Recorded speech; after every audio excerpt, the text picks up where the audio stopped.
Et on reparle de ce contexte explosif, mais aussi du racisme qui perdure aux États-Unis à l'encontre notamment de la communauté afro-américaine, avec notre invitée Nita Wiggins, ancienne journaliste américaine, professeure à l'ESJ Paris et auteure du livre Civil Rights Baby. Bonjour Nita Wiggins, merci d'être avec nous sur France 24. Tout d'abord, est-ce que vous avez été surprise par l'ampleur de ces manifestations de protestation après la mort de George Floyd et leur étendue géographique également? Non, bonjour. Je suis pas étonnée de voir ça parce que nous, la communauté afro-américaine et des autres communautés aux États-Unis, on sait cette douleur sur l'attaque, sur la mort de les personnes noires. Et vous avez demandé, c'est le lieu, c'est à Minnesota. Non, pour moi, c'est pas une surprise d'avoir la violence à Minnesota, ni dans les autres villes, ni les autres États. Parce que on a des personnes qui ont très en colère, mais c'est plus que ça. On est frustrant et on est frustré. Et avec ça, on demande qu'est-ce qu'on change et comment on peut changer notre pays. Et parce que, pour moi, jusqu'à le changement de la loi et la procédure devant la justice, ça arrive chaque fois, peut-être au futur, comme ça.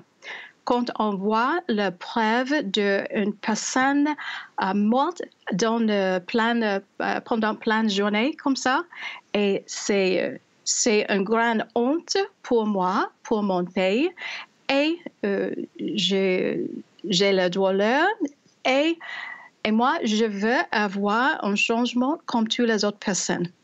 Alors la communauté afro-américaine dont vous faites partie parle d'un racisme systémique à son égard de la part notamment donc, de la police américaine. Quels sont les ressorts de ce racisme?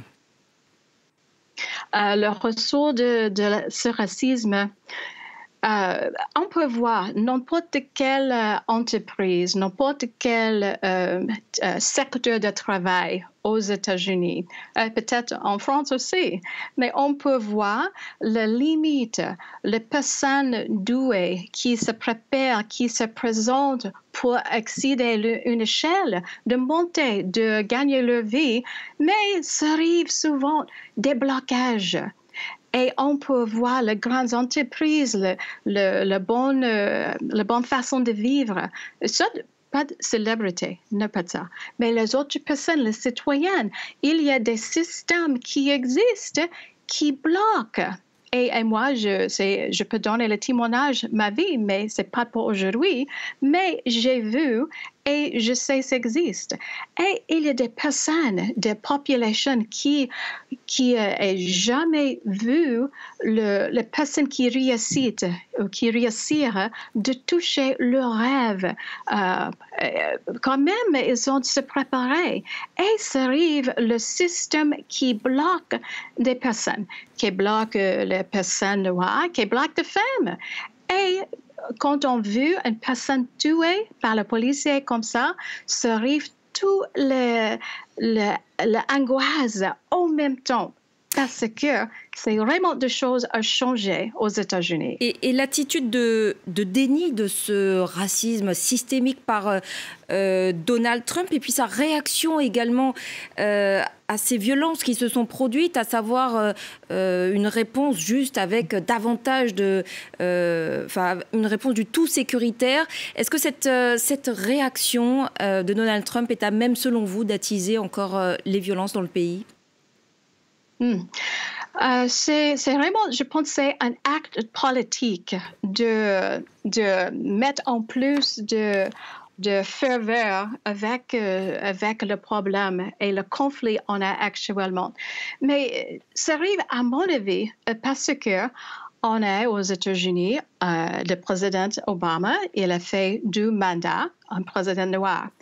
Et les personnes qui ne veulent pas voir les personnes noires qui montent une échelle ou qui réussissent pendant sa vie, il y a certaines qui veulent voir le réélire de Donald Trump parce que le président noir il a fait du mandat.